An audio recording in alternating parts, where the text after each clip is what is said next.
Under here is your 40-gallon fuel tank.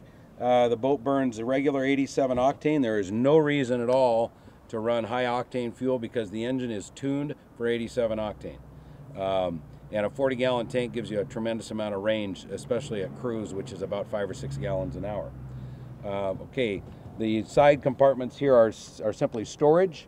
They're not watertight storage. They're just made for a toolbox, you know, things that you put back there. So just remember, if you have something you want to keep watertight, that isn't the place to keep it. There's other areas you can do that.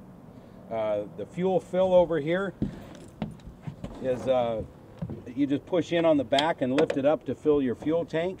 You'll see I keep a super siphon here, which is a magical device.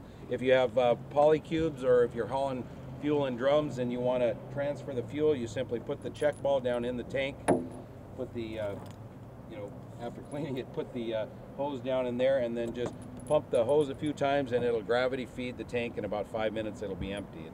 It's a neat system, and it's kind of nice to be able to have a simple way to transfer fuel. Always remember, of course, to shut your fuel tank when you're done, or you're going to get water and rain in there, and that's not a good thing. Okay, well, we're going to go into the engine box and show you the 200 horse Optimax. This is a 2-cycle direct injected engine, as opposed to carbureted engines, which are kind of a thing of the past.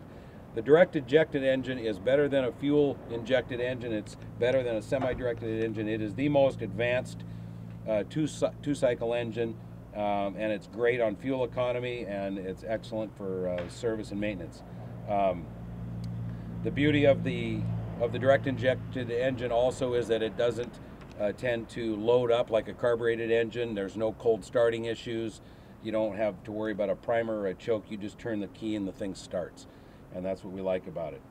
It is an oil injected engine, so there's a 3-gallon oil tank down here, and you have to maintain your oil in there. We recommend you use a high quality 2-cycle oil, like you can use Mercury direct injected oil. You can use an equivalent.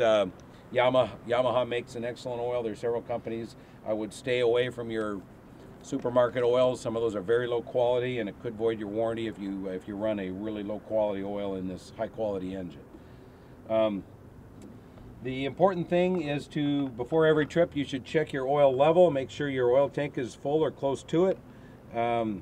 This cap needs to be good and hand snug after filling it, because if it isn't, it will cause problems. So you want to tighten it and get it good and hand snug, like that. The 3-gallon tank feeds a small reserve tank over here on the port side of the engine.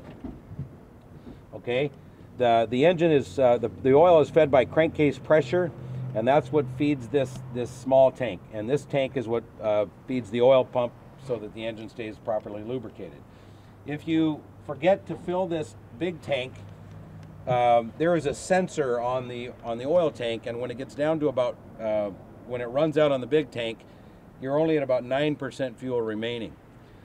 With the SmartCraft gauge, it will tell you that you're low on oil. It'll tell you you're at 9%, and basically you only have about 20 minutes of run time left on that little tank. So it's gonna flash low oil. It'll give you the beep, 4 beeps every 2 minutes, which will tell you, hey, I'm low on oil.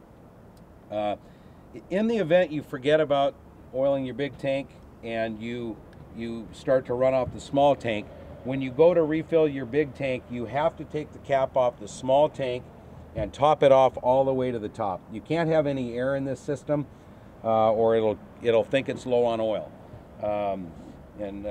When they figure out how to make an engine run without oil, would be interested in that engine. I don't think they're going to do that, but you got to keep oil in your engine to keep it running. So that's it on the oil. Just a good idea before every trip, just to check your oil level, top it off if you need. I always carry 1 gallon of oil with me at least as a backup in my storage box. It's a good idea to get a small funnel so you don't make a big mess when you're pouring your oil, and that should take care of that. The battery is a Group 24 high quality battery. We use Interstate, but you can use any brand so long as you're at least 750 cold cranking amps. This one is 800. And that's because of the direct injection engine requires a high cold cranking amp battery. Okay, we're going to move on. This boat has the optional sand trap, and basically it's taking your incoming water and filtering it through a screen before it goes through the rest of the system. It's easy, it swivels, you can unscrew this bowl and dump it out.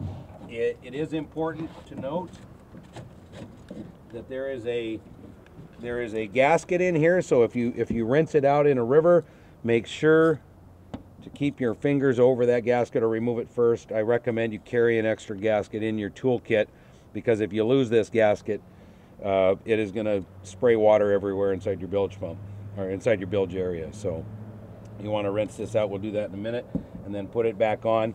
Good idea at the end of the season. We'll go over winterization, but that's one of the things you want to drain at the end of the season. Real simple to do.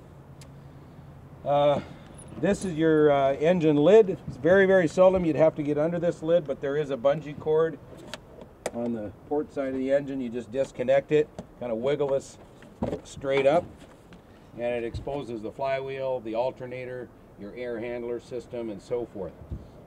Again, there's no carburetors because it's a direct injected engine. There is a filter under here that feeds the air handler, the compressor, and so forth. If you ever take it off and it's all black, that would be an indication you've blown a hose, or you had something that caused it. And this should be, they recommend you change these annually. It's an inexpensive filter and it pops right out. Not a bad idea. You have a water separator fuel filter coming out of the tank. There is a shutoff valve for transporting the boat if you're going a long distance or off season. If you want to shut the fuel system off, the fuel flow off, you can. This is in the open position. One thing about a direct injected engine is that it's very important to keep good fuel going to that engine. You don't want any water. Water is the enemy of any engine, especially a direct injected engine. And it's easy to prevent. Mercury has a nice system of sensors and warnings if there's water that gets beyond the onboard filter, and we'll go over the fuel system now. Like I mentioned earlier, it's 87 octane, just pump unleaded is all it's required in the fuel tank itself. The fuel will leave the tank. This is your fuel lift pump, and so when you turn the key, you'll hear this fuel lift pump tick. It kind of goes tick, tick, tick, tick, tick, tick, and that's just pulling fuel up to the system to be ready to go into the other fuel pumps. It's got a small inline filter here, also should be changed annually, just ahead of the lift pump. But basically, that's pulling fuel up through the filter, through the Raycor filter, and up, getting it ready here to go on through the system when you start the engine.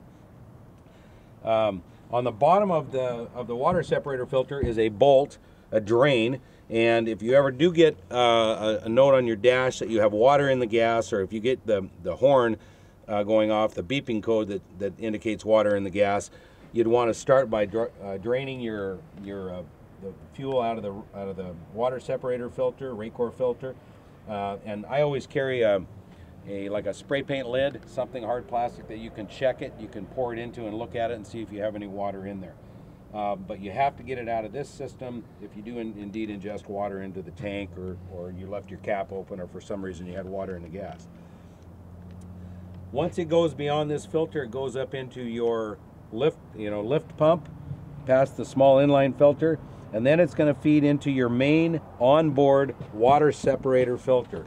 This is the black filter on your boat that has a small wire going to the bottom of it. You'll want to carry in your toolkit the filter wrench, like you'd use for a small, like a Japanese car filter, a small car filter. It's about the same size as an oil filter on a small car, and of course you simply pull the little plug off straight down. You wiggle it and it comes right off. That's your sensor, and then you put the filter wrench on it and spin the filter off. The nice thing with this system is that it was designed where if water gets beyond your Raycor filter, because they'll only hold so much, and it goes up into your main onboard filter, as water comes up that filter, there's a little sensor there that will indicate to the dash water in the gas. You may also get the code 4 beeps every 2 minutes. Now that's the same code as a low oil code, but you'll know it's one of those two. If you're not low on oil, then you've got water in your gas. And then with the new SmartCraft gauge, it will tell you water in the gas or low oil. So for some reason you didn't have that, you can opt not to get the SmartCraft gauge, which is standard now, and then you'd have to pay attention to those beep codes. Those codes are in the owner's manual, which you should always carry in your boat, and I recommend you put it in a Ziploc so that it doesn't get wet. Keep it in your toolkit so you can refer to it, if you need to. So that's pretty much the fuel system. There's a high and low pressure fuel pump, which don't demand any attention or anything. They take care of themselves pretty much. But that's pretty much the fuel system on the Optimax. Okay, next we'll go to the other side of the engine. Basically, you just have your alternator, which charges your battery and your other components. You have your air handler, and it has an alternator belt here. A lot of people ask me if they need to carry one. I've never had to replace one, but there's a first time for everything. It's like a spare tire. You don't need it till you need it. They are available, but very, very seldom we see a problem there.